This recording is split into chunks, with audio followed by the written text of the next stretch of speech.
CPR एक सरल जीवन रक्षक एक्सरसाइज है। यदि किसी का हार्ट रुक गया तो, यदि आपका घर में किसी को दिल का दौरा पड़ गया और किसी ने पानी में डूब गया और किसी ने बेहोश हो गया तो आप क्या करेंगे? यहाँ पर सीपीआर जो है एक कार्डियक अरेस्ट के लिए, मतलब जिसका हार्ट चलना बंद हो गया है तो, लेकिन जिसका धड़कन चल रहा है, सांसें ले रहा है, उसको सीपीआर नहीं देना है। तो ये वीडियो थोड़ा सा आपको आइडिया देगा, लेकिन बेटर होगा आप कोई हॉस्पिटल से प्रैक्टिकल ट्रेनिंग लेंगे तो कब इसका ज़रूरत होता है। पॉइंट नंबर 1, व्यक्ति का प्रतिक्रियाशील का निरीक्षण करना है, देखना है वो सांस ले रहा है कि नहीं, हिल रहा है कि नहीं, देखना पड़ेगा। 2 नंबर पॉइंट, जिसका सांसें बंद है और धड़कन भी बंद है 10 सेकेंड तक, उसको सीपीआर देना है। धड़कन मतलब उसका हार्ट नहीं चल रहा है, उसको सीपीआर देना है, नहीं तो सीपीआर नहीं देना है। आपको कैसे पता चलेगा कि उस पर्टिकुलर पर्सन को कार्डियक अरेस्ट हुआ है कि नहीं और आपको सीपीआर करना है या नहीं? चलिए अब हम बात करते हैं कि कोई इंसान अगर आपके सामने बेहोश है तो आपको क्या करना है। सबसे पहले आपको सीन सेफ्टी इंश्योर करनी है। सीन सेफ्टी क्या होता है कि मान लेते हैं कि आपके सामने कोई बेहोश पड़ा हुआ है और उसे करंट लगा है, आपने अपने चारों तरफ कुछ नहीं देखा, आपने उसे टच कर दिया तो करंट आपको लग जाएगा। तो ऐसी कोई भी सिचुएशन जहाँ पे आपको लगता है कि थोड़ी डाउटफुल सिचुएशन है, वहाँ पे किसी भी इंसान को या पर्सन को टच करने से पहले अपने आप की सेफ्टी जरूर इंश्योर करनी है। ऐसा नहीं कि आपने डायरेक्टली जाके उन्हें टच कर दिया। तो पहला काम आपने देख लिया कि यहाँ चारों तरफ में सीन सेफ है, अब आप इन्हें टच कर सकते हैं। अब कोई भी इंसान आपके सामने बेहोश है, अगला काम क्या करना है कि आपको उसके कंधे पे थपथपाना है, उसे उठाने की कोशिश करनी है कि जागो, बताओ आपका क्या नाम है, और देखो कि वो आपकी बोलने पे रिस्पॉन्स करता है कि नहीं, वो आंखें खोलता है कि नहीं, और वो कुछ बोलता है या नहीं। अगर वो आंखें खोलते हैं, कुछ बोल देते हैं या कोई भी रिस्पॉन्स कर देते हैं, इसका ये मतलब है कि उनका हार्ट का फंक्शन अभी चल रहा है, उनकी सांसें चल रही हैं और आपको सीपीआर नहीं करना है। अगर कोई इंसान सिर्फ बोल भी पाता है ना, तो उसका ये मतलब होता है कि उसकी सांसें चल रही हैं, क्योंकि आपकी सांसें चलेंगी तभी आप बोल पाओगे। तो आपको दूसरा काम ये करना है। तीसरा और सबसे इम्पॉर्टेंट काम कि आपको उस इंसान की पल्स और सांस की गति या सांस ले रहा है या नहीं ये चेक करनी है। अब आप ये कैसे चेक करोगे? पल्स चेक करने के लिए हम कैरोटिड आर्टरी में पल्स चेक करते हैं। कैरोटिड आर्टरी क्या है? ये हमारे गले के पास में दोनों तरफ में एक आर्टरी जाती है जो हमारे ब्रेन को ब्लड पहुंचाती है। इसको चेक करने के लिए आपको सांस की नली या फिर जो हमारे ये सांस की नली का सबसे प्रोमिनेंट पार्ट होता है ट्रेकिया का, या आप गर्दन ऊपर करोगे तो आपको समझ में आएगा कि ये ट्रेकियल नॉच है जो सबसे प्रोमिनेंट है, इसके साइड में जाना है। राइट या लेफ्ट कहीं भी आप जाओगे तो आपको अपने आप वो जो भी आर्टरी है उसमें पल्सेशन फील होगा। तो आप पहले अपने आप को फील करके देखो, अपनी फैमिली मेंबर्स को फील करके देखो, लेकिन एक बार में एक ही तरफ फील करना है। ऐसा नहीं कि आपने दोनों तरफ दबा दिया, आप दोनों तरफ दबा दोगे तो ब्रेन में ब्लड जाना बंद हो जाएगा। तो इसको आप फील करना है सिर्फ 10 सेकेंड के लिए। अगर 10 सेकेंड के अंदर उस इंसान को जो बेहोश है वो आपको कोई रिस्पॉन्स नहीं कर रहा, अगर उसकी ये आपको कैरोटिड पल्सेशन नहीं मिलती, तो ये बात बताता है कि इसका हार्ट वर्किंग नहीं है। और कैरोटिड पल्सेशन देखने के साथ ही साथ में आपको उसकी सांस भी देखनी है कि वो सांस ले रहा है या नहीं। तो सांस देखने के लिए आप उसकी सिंपल छाती का मूवमेंट देखो कि छाती ऊपर नीचे हो रही है कि नहीं। आप बहुत आराम से किसी भी लेटे हुए या सोते हुए व्यक्ति को देखोगे तो आप समझ जाओगे कि सिंपल सांस लेने पर हमारी छाती ऊपर नीचे होती है। तो अगर छाती ऊपर नीचे नहीं हो रही है उस 10 सेकेंड के समय में, जिसमें आपको 10 सेकेंड की रफ काउंटिंग करनी है, और उसको कैरोटिड में कोई पल्सेशन नहीं आ रही है, तो ये बात बता रहा है कि उसका हार्ट और उसका रेस्पिरेशन दोनों काम नहीं कर रहे हैं, और अब इस व्यक्ति को सीपीआर करने या फिर चेस्ट मसाज करने, हार्ट मसाज करने की जरूरत है। और कोई भी सीपीआर इनिशिएट करने से पहले आपको लोगों को मदद के लिए बुलाना है, कॉल फॉर हेल्प करना है, एम्बुलेंस या नियर बाय हॉस्पिटल में इन्फॉर्म करना है। ये तो ये बात हुई कि हमें किनका। यहाँ देखिए सीपीआर कैसे करना है। पहले देखिए एडल्ट को 2 हाथ से करना पड़ेगा।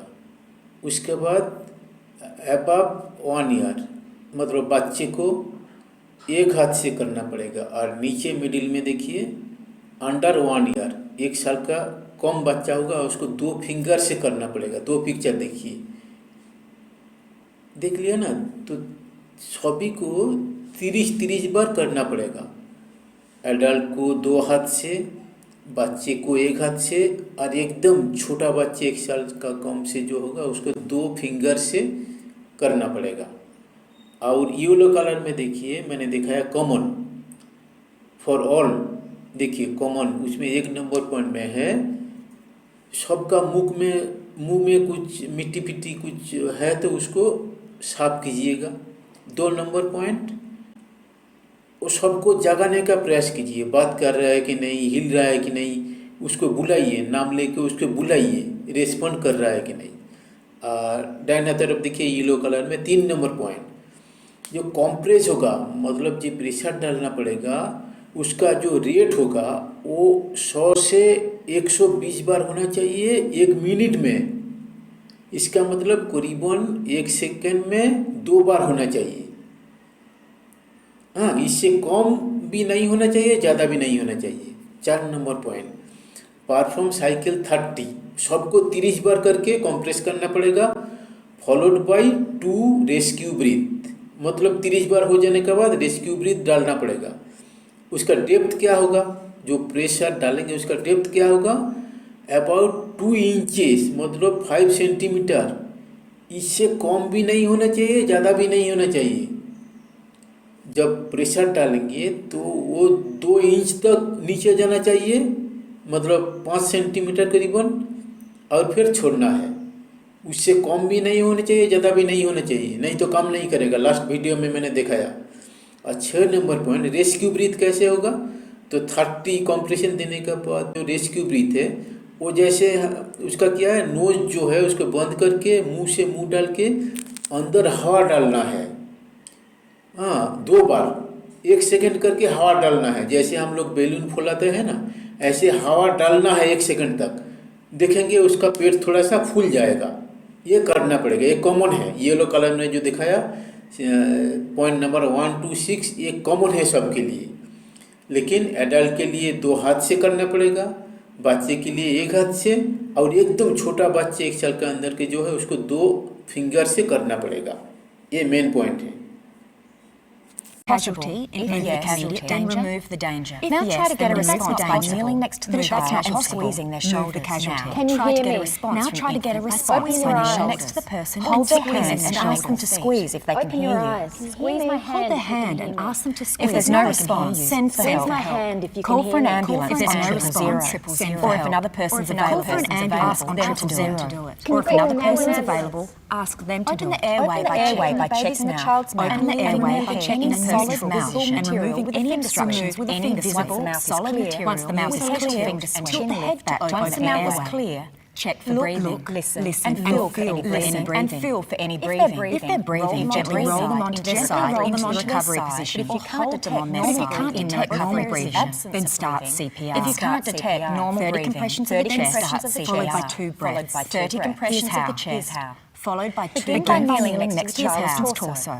Place the heel in one hand over their lower sternum. Push the chest down with your other hand on top. 1/3. You may wish to lock your fingers to 30 compressions in time with the flashing indicator on your screen. Push the chest down by 1/3. Each compression 45 centimeters. Indicator on your now wait 30 compressions in time with the flashing indicator on your screen. Count out each compression until you reach 30. We'll wait while you do that.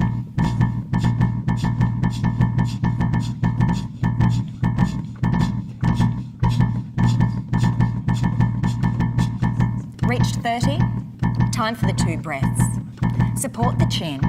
Completely cover their mouth and nose with yours and give them a small gently tilt the head back. Reached 30. After each breath, time for the 2 rise and fall of the chest. Tilt the head back. That's place the breath chin over the child enough to lift low to inflate their lungs.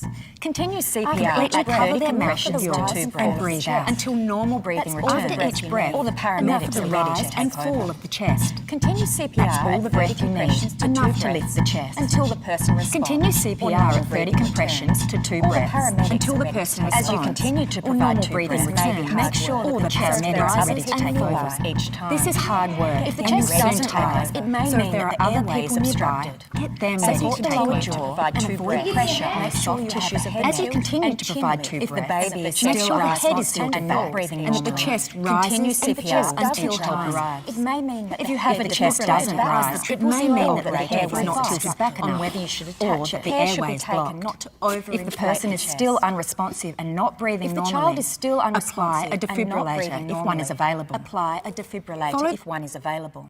Our heart is an amazing organ. It works hard for us every second of every day, delivering blood and oxygen to every cell in our body. But when sudden cardiac arrest strikes, our heart suddenly and unexpectedly stops beating effectively and blood flow stops. Without any intervention, the brain, vital organs, and our heart will begin to die. Beginning CPR is the person's only chance of survival. Brain damage will start to set in within 4 minutes, and after 10 minutes, brain damage becomes irreversible. The power to save a life is truly in your hands. Performing CPR accomplishes 2 critical things. 1, compressions move oxygenated blood to the brain to keep the brain alive. And 2, compressions keep blood and oxygen moving to the heart muscle itself, so that it has the best chance of resuming a normal electrical rhythm after a shock is delivered. As you begin compressions, you are creating an artificial pump and doing the work of the heart manually. With each good, effective compression, you are building up pressure in the system, which will move blood around the heart and up to the brain.